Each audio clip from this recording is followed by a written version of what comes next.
Ayan, kamotor phone. May dumating na naman sa ating 6WG1 na Isuzu.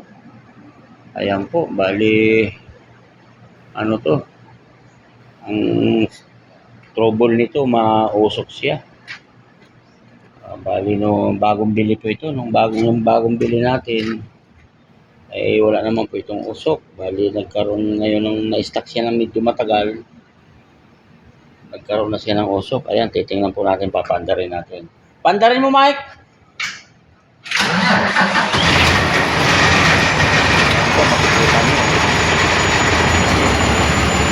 Yan pong hahanapin natin ngayon. Kailangan natin siya ng scanner. Okay, patayin mo na!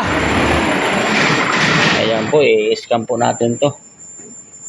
Para malaman natin kung saan ang gagaling yung problema na yan na biglang umusok.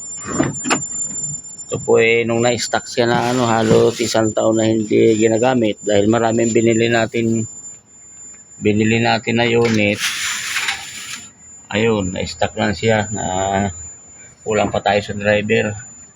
Kaya yan, nung pinaandar na at i-recon na namin, ayan, umusok na siya ng ganyan. Kaya alamin natin ito ngayon sa scanner. Nasaksak mo na? Isaksak na yung plug? Na-i-plug mo na? Ayan, kamotor pool, na-i-plug na pala. Ayan.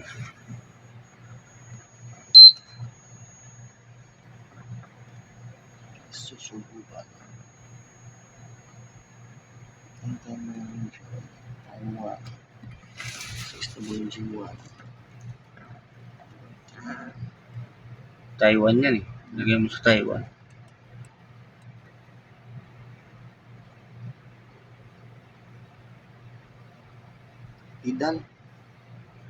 Pedal sensor? Crankshaft position sensor abnormal. Dali ha. Pakita natin maigi. Pedal position sensor low. Ano pa? Pedal position sensor to. Circuit low. Crankshaft position sensor abnormal. Linisin natin. Exhaust brake control valve. No, exhaust brake. Main relay. ECM main relay system. Low output. EGR position sensor. Circuit malfunction. Siguro. Vehicle speed sensor. Ha? Vehicle. Saan? Speed sensor. Vehicle. Vehicle. Speed sensor. Low input. Ay, cleaning lang yun. Turbo charger. Control module. Communication. Abnormal. Exhaust gas. Circulation. EGR. Flow. Not enough. Transmission na. Yan na yan. Sige, i-erase mo kung ano matira. Meron pa, ano pa ba yan? EGR. EGR talaga, no? Speed. Ano yan? Vehicle, speed, wheel, correlation. speed correction. I-erase mo. Kung ano matitira.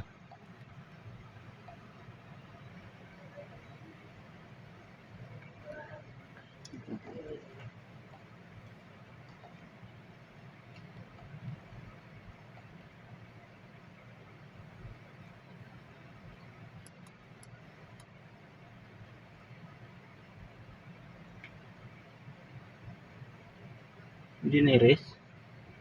Na-erase yung iba. Ito na lang. Yan na lang yan. Exhaust brake. Exhaust brake. EGR. Turbo charger control module. Communication abnormal. Exhaust gas. EGR din. Flow na. Singaw din. EGR closing position quality abnormal. Dumit. Yun na nga, marumi yan. Kaya mausok. Ayan, kamotor fall. Ayan, nakita na natin kung anong problema. EGR. Kaya ililinisin din natin yan. Ganyan yung nangyari sa isa. Ayan. Ano itong isa na yun? Yung mga ano yun, linis lang yan, iba? EGR talagang dapat buksan.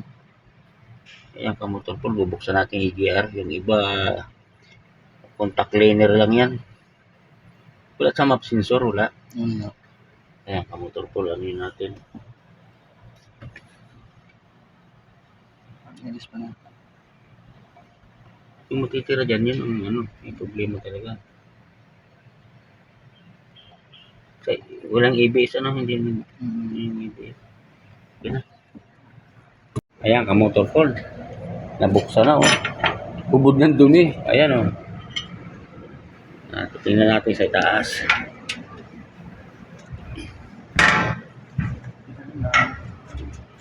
Yan po, binabakasan ng kasama natin. Yun, napakarumi. Ayan, ayan, kamotor Paul, oh. Liglaga, no? Ayan, dumi. Oh. Ayan, makikita yun. Talaga naman. Okay, baklasin. Para malinis natin maigi yan. Kalimitan po, itong nagiging problema. EGR po. Ayan. Tapos yung sinasabi ng scanner na turbo, ano yung nakalagay doon? Module? Oo.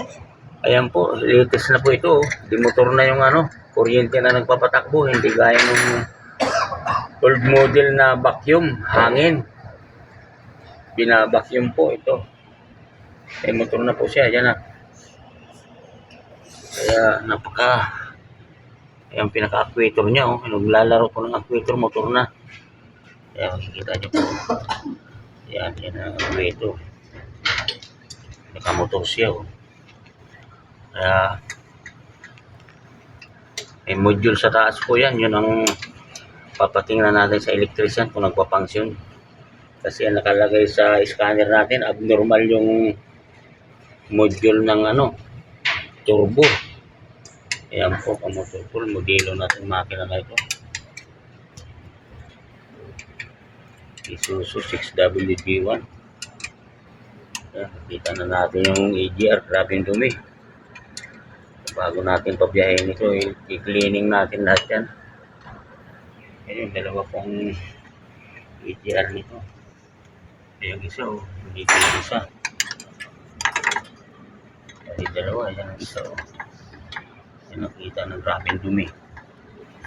Kaya pala grabing dumi, ano niya, no? Mausok pati. Ayan, kamotor po, pababaklas muna natin.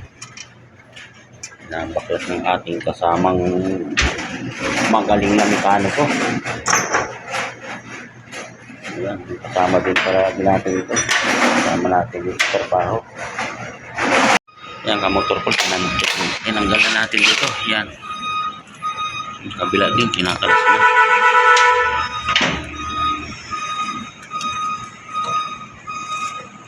Yung, ito na. Gaano marumi dyan, ano? Nga? Wala. Wala. Doon lang talaga sa may AGR mismo, no? Yan, binuo na po natin kilalas. Yung bypass ng AGR papunta sa exhaust manifold. Yan, hindi gaano marumi. Yan, tinagaan ko yung ganyan pagkalas doon sa isa.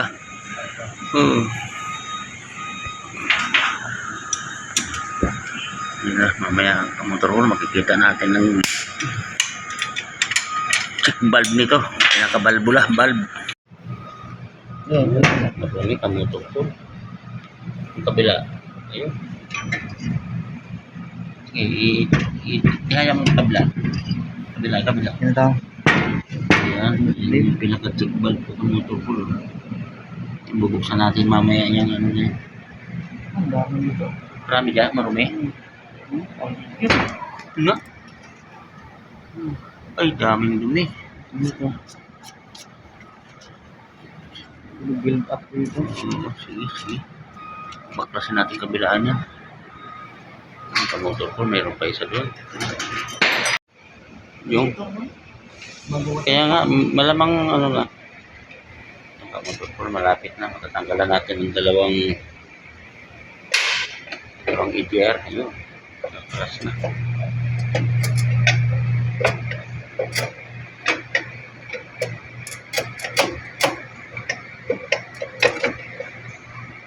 Kalas na.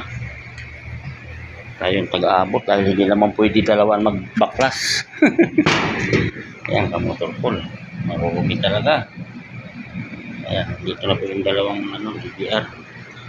Alas na natin parehas. Ayan. Bali, inabot na tayo ng hapon. Kaya, bukas na po ang baklas nito. Ayan, dumi. Ayan.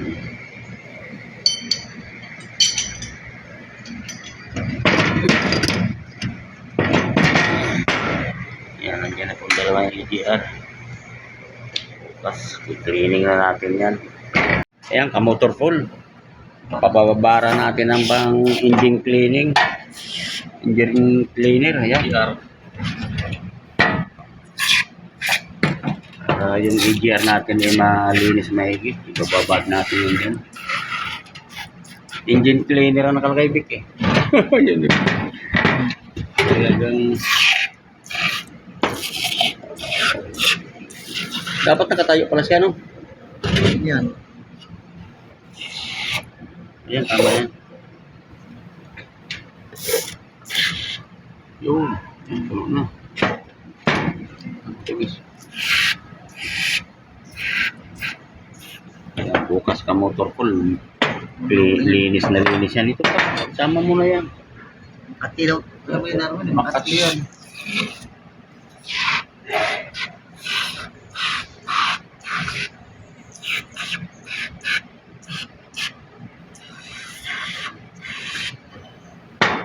Para bukas linis na linis yan.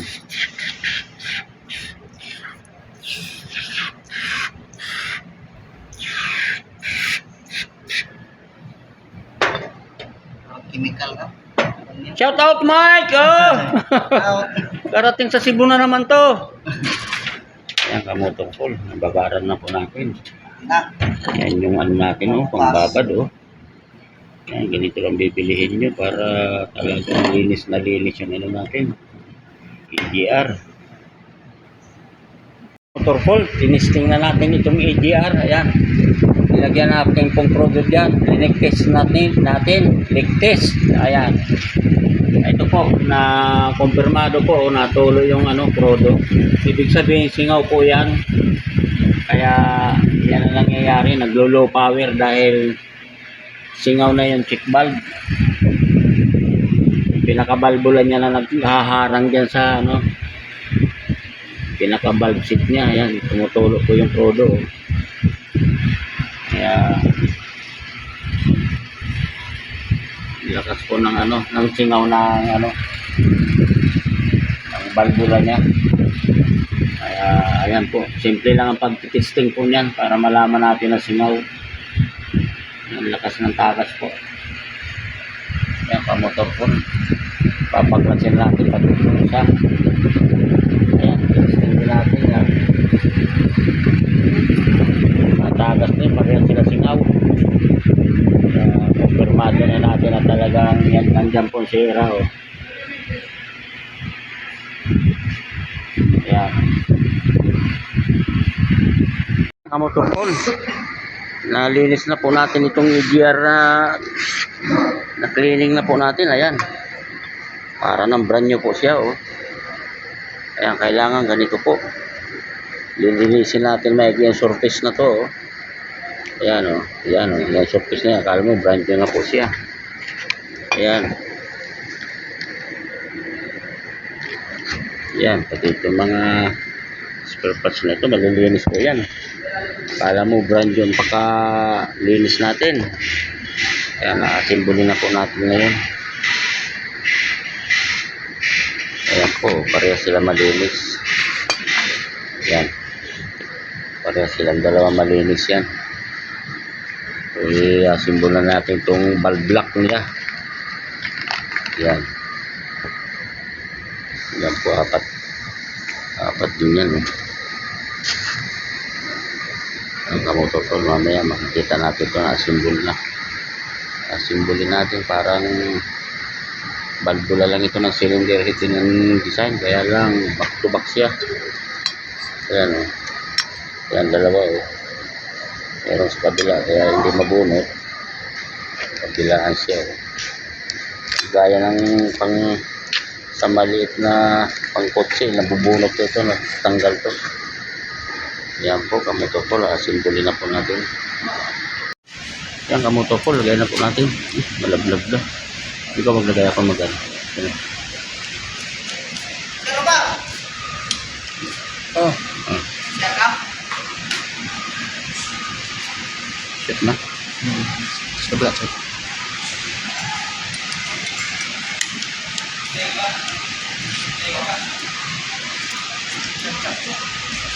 Okay, forma na muna. Tapos ititin ko Uy!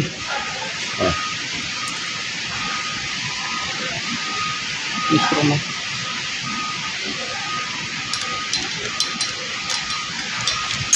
Ito, flap.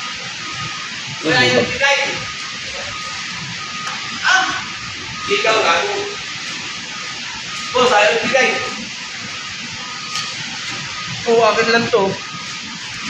Hindi daw pwede. Dapat daw ikaw daw talaga. Papuntayin mo na lang dito, sir. Sila? So? Okay na? Kaya po, kamotopol. Tingnan natin. Okay na. Ano yung valve block? Oh, may valve block po yan. Yan. Yan, kamotopol. Na-testing na po natin, oh. Yan, crudo din yan. Tapos dito, oh. Wala po siyang tagas. Ayan. Wala na. Samantalang kanina po, natulo yan. Nasimbol na po natin. Okay na, pares na yung dalawa po. Ayan, yung wala. Kanina, kumapatak po talaga yan, oh. Ngayon, wala na, oh. Ganyan lang po kamotopol. Dapat malinis po natin na maigi para sure ang ating trabaho. Hindi paulit-ulit. Ano, boss lang? Yan, kamotopol na asimbol na po natin yung dalawa. Ayan, okay na yan. Ayan na po. Asimbol na siya. Kakabit na lang po ito. Kakabit na po natin ito bukas. Ayan.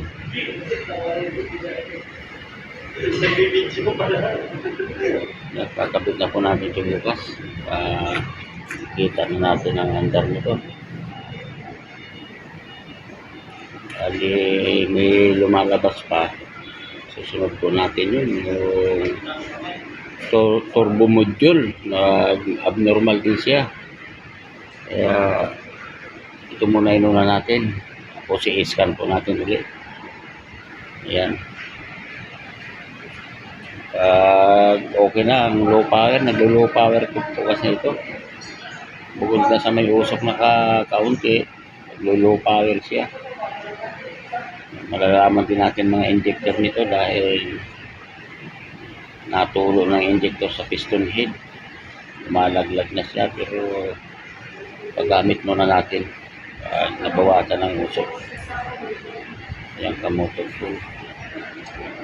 Pag talagang malakas ng usok, obligado na tayo kung gawin. Kaya makikita natin ito bukas. Ayan, kamotopol.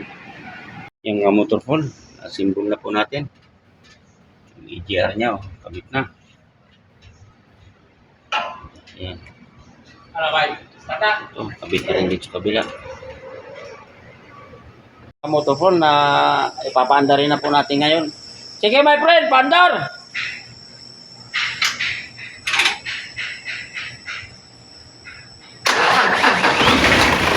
Yun, 1 click.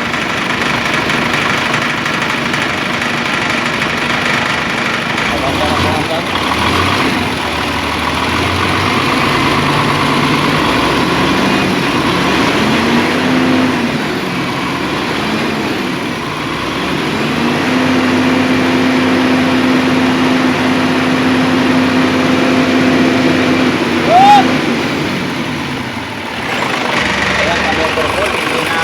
Yung actuator, yung wastegate.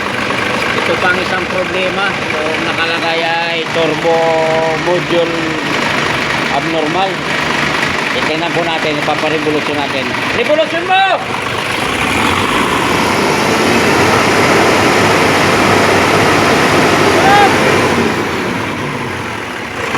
po kamotor po, hindi nagalaw. Kailangan mapagalaw po natin yan para walang problema.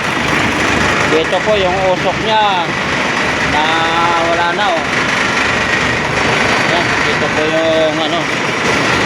Bali may problema pa na isa yung ayan po, naangat niya. Tapos niya oh. Ang problema na lang po natin yung ano, yung actuator ng turbo, yung module, yung nakaka ano sa scanner ay ano, module absorber. Ito, kita natin.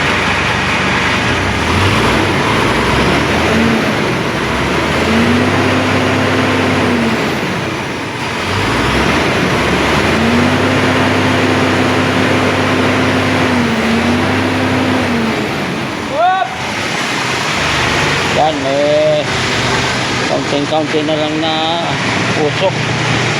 Pag mainit na po, mawawala na yan pag mainit na. Pero dapat mapagana po natin yung module ng turbo. Yun na lang ang problema po natin. Gagawin natin po yan.